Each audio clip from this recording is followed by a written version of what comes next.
Hello बच्चों, आज class होगी समास। देखते हैं, दो शब्द दिए हैं, राधा और कृष्ण, और दिया है गजानन। ठीक, ये नाम है, ये अलग नाम है और ये कृष्ण अलग नाम है। राधा अलग, कृष्ण अलग। ठीक, और ये गजानन भी नाम ही है किसी का। ठीक है, किसी का गणेश जी का नाम है, ये पर्यायवाची है। ठीक है, चलो अब इसको देखते हैं। समास का अर्थ है, समास का अर्थ है छोटा करना या संक्षिप्त करना, संक्षिप्त करना। ठीक है, दो या दो से अधिक शब्दों को मिलाकर एक कर देना समास कहलाता है। जैसे यहाँ लिखा है राधा और कृष्ण, और जबकि अगर इसको लिखा जाए राधा कृष्ण लिख सकते हो, लेकिन लिखा क्या है राधा और कृष्ण। इसको छोटा करना, छोटा कैसे हमने किया, राधा कृष्ण गजानन। ठीक है, ये छोटा है रूप। एक कर देना समास कहलाता है। समास के बाद बने संयुक्त, संयुक्त माने मिले हुए, बने संयुक्त शब्द को समस्त पद या सामासिक पद कहते हैं। ऊपर दिए गए शब्द समस्त पद हैं। कैसे हैं, समस्त पद ये। ठीक, अब देखते हैं इसकी परिभाषा, देखते हैं पहले। ठीक है, दो या दो से अधिक, दो या दो से अधिक शब्दों के मेल से बनने वाले सार्थक, ऐसा नहीं कोई भी शब्द ले लो निरर्थक हो, सार्थक शब्द, सार्थक शब्द की प्रक्रिया समास कहलाती है। ठीक है, इसमें निरर्थक शब्द नहीं होगा। कैसा होगा, सार्थक। ठीक, अब इसमें सामासिक पद देखो, इसको सामासिक पद के कितने भाग होते हैं, दो भाग होते हैं। कितने, दो। दो मान लो ये मैंने लाइन किया एक। ठीक, एक तो ये भाग हो गया, एक ये भाग हो गया। ठीक, कितने भाग हैं इसमें, दो।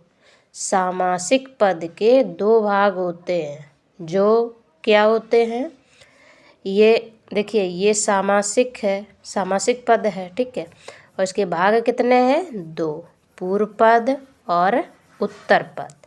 तो जो पहले वाला है इधर वाला, ये क्या है आपका पूर्व पद, और जो इधर वाला है ये है आपका उत्तर पद। क्या है, उत्तर पद। ठीक है, तो यही दो भाग हैं, पूर्व पद और उत्तर पद। ठीक है, चलो इसको देखते हैं समास करके। सामासिक पद है मेरा राजा रानी, जैसे वहाँ पहले नंबर क्या दिया था, राधा और कृष्ण, और यहाँ क्या दिया है, राजा रानी।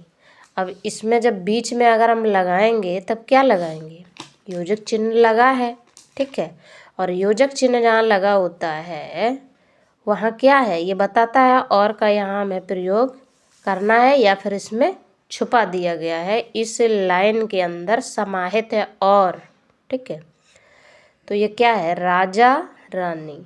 तो पूर्व पद अब इसमें दिया जाए, पूर्व पद तो क्या है, पूर्व पद ये हो गया, और उत्तर पद ये पहले वाला पूर्व और आने वाला उत्तर पद। देखिए पूर्व पद उत्तर पद, पूर्व पद उत्तर पद। ठीक है, तो राजा ये यहाँ हो गया पूर्व पद, और उत्तर पद ये बाद वाला। तो दोनों कैसे हुए, राजा रानी। ठीक है, ये योजक चिन्ह से जोड़े हैं दोनों। ठीक है, इसको अगर योजक चिन्ह ना लगाओ तब भी इसको, तब कैसा, इसको अगर काट के लिखोगे तो उतना अच्छा नहीं दिखेगा। योजक चिन्ह से पता चल रहा है कि ये अलग अलग हैं। ठीक है, हरा अलग अलग विपरीतार्थक हैं एक दूसरे के। ठीक है, दूसरा देखिएगा सामासिक पद युद्ध भूमि। ठीक है, इसका देखो भाई संधि जैसे हम लोग किए थे, इसका ऐसे संधि करो। ठीक है, युद्ध तो या धन द, ये इसलिए कर रहे कि ये आधा दा बना है। ठीक है, और जबकि अगर युद्ध लिखो तो ऐसे भी लिख सकते हो युद्ध, ये दा नीचे बना दो तब भी हो गया, लेकिन लिखा कैसा है, युद्ध, ठीक है। तो दा आधा है, सॉरी यहाँ बनेगा ओ, फिर क्या बनेगा ओ, फिर धन, फिर दा, ठीक है, हलंत, फिर अब इसमें दा आधा है इसलिए आ बनेगा नहीं, तो क्या बनेगा धा, धा बना और फिर यहाँ आ बनाएंगे आगे, ठीक है। तो तब इसको देखते हैं युद्ध। ये यहाँ तक, ये जो इतना पद है ये आपका कैसा है, पूर्व पद। पूर्व का मतलब ये पहले है और ये उत्तर पद है भूमि, वही ये दे रहा है।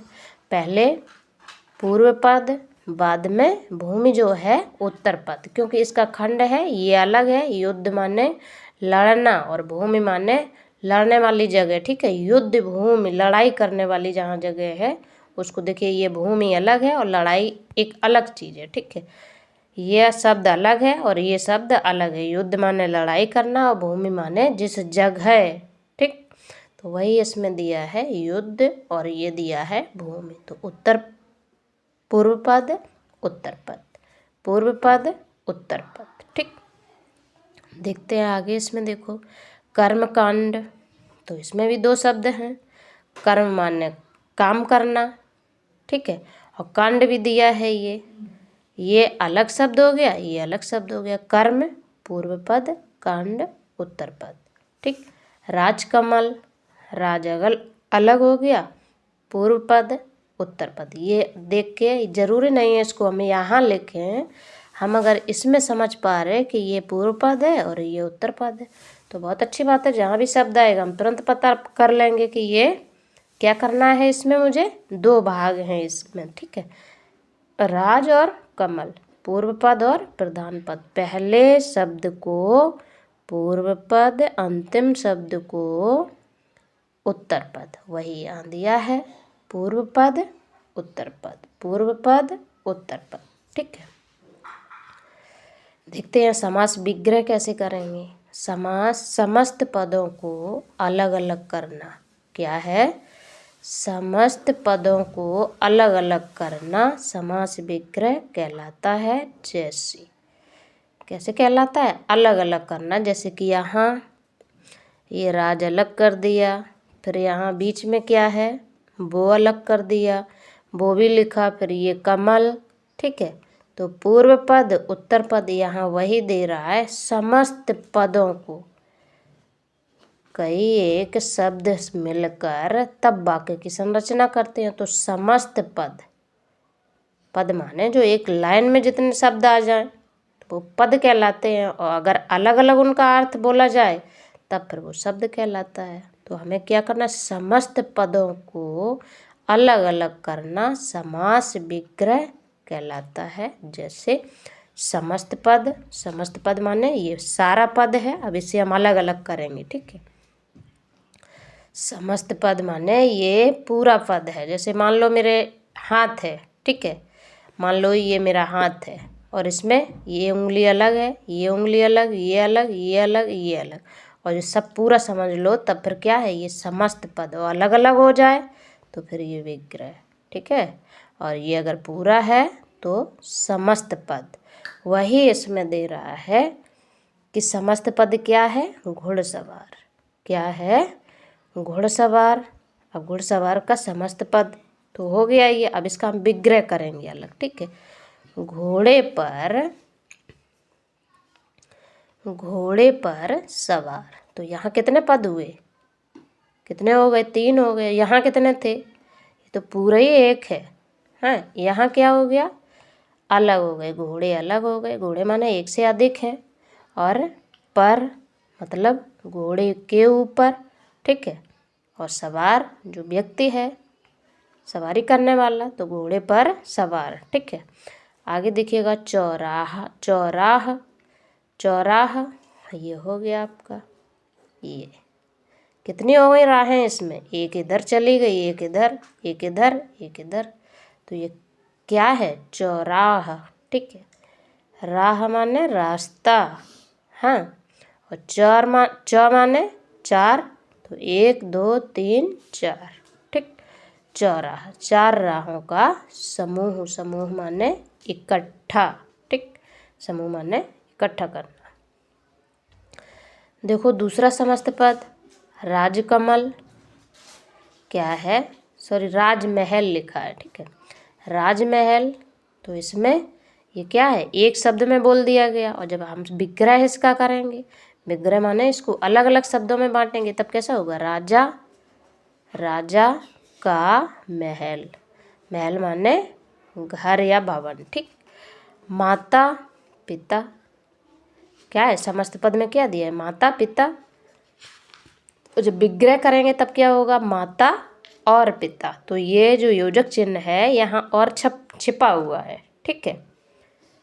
क्या है इसमें, जो योजक चिन्ह है इसके अंदर और छपा हुआ है, माता और पिता, ठीक है। तो आपका ये समास हो गया, कल इसके भेद पढ़ाएंगे, ठीक है। Okay bye.